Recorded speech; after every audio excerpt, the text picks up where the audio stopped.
গাজীপুরে ড্রেনেজ ব্যবস্থা অকার্যকর থাকায় জিতার মোড় থেকে জিরানী বাজার পর্যন্ত সড়কটি 12 মাসই ময়লা পানির নিচে ডুবে থাকে।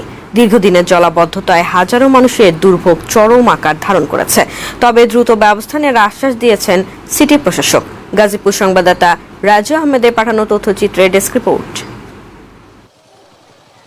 গাজীপুর সিটি কর্পোরেশনের কাশিমপুর থানাধীন জিরাত মোড় থেকে জিরানী বাজার এবং বিআরডিসির মোড় থেকে শ্রীপুর আঞ্চলিক সড়কের উন্নয়ন 3 বছরেও সম্পন্ন হয়নি। ফলে এই দুই গুরুত্বপূর্ণ সড়কে স্থায়ী জলাবদ্ধতার সৃষ্টি হয়েছে। শিল্প কারখানার শ্রমিক, শিক্ষার্থী সহ বিভিন্ন শ্রেণী পেশার মানুষ প্রতিদিনই এই সড়ক ব্যবহার করলেও তাদের দুর্ভোগ এখন চরমে পৌঁছেছে। ড্রেনেজ ব্যবস্থা না থাকায় আশপাশের ময়লা পানি গড়িয়ে মূল সড়কে জমে থাকে। এতে চলাচলকারীরা চর্মরোগ সহ বিভিন্ন পানিবাহিত রোগে আক্রান্ত হচ্ছেন। বাচ্চাদের সমস্যা, চুলকানি হয়, হাতে অসুখ হয়, সব ধরনের সমস্যাই তো হয়। ব্যথা পাইতেছে, হাত ভাঙতেছে, পাও ভাঙতেছে। সড়কের পাশে একটি মসজিদ থাকায় মুসল্লিদের ওযু করে নামাজে যেতে মারাত্মক ভোগান্তির শিকার হতে হচ্ছে। অন্যদিকে জলাবদ্ধতার কারণে সড়কের পাশে ব্যবসা প্রতিষ্ঠানগুলোতে ক্রেতারা কম যাওয়ায় ব্যবসায়ীরা ক্ষতির মুখে পড়ছেন। ঈদের আগেই যেন মানুষ সুন্দরভাবে ঈদের নামাজ পড়তে পারে এবং মহিলা এবং স্কুল ছাত্রছাত্রীদের অনেক অসুবিধা হচ্ছে,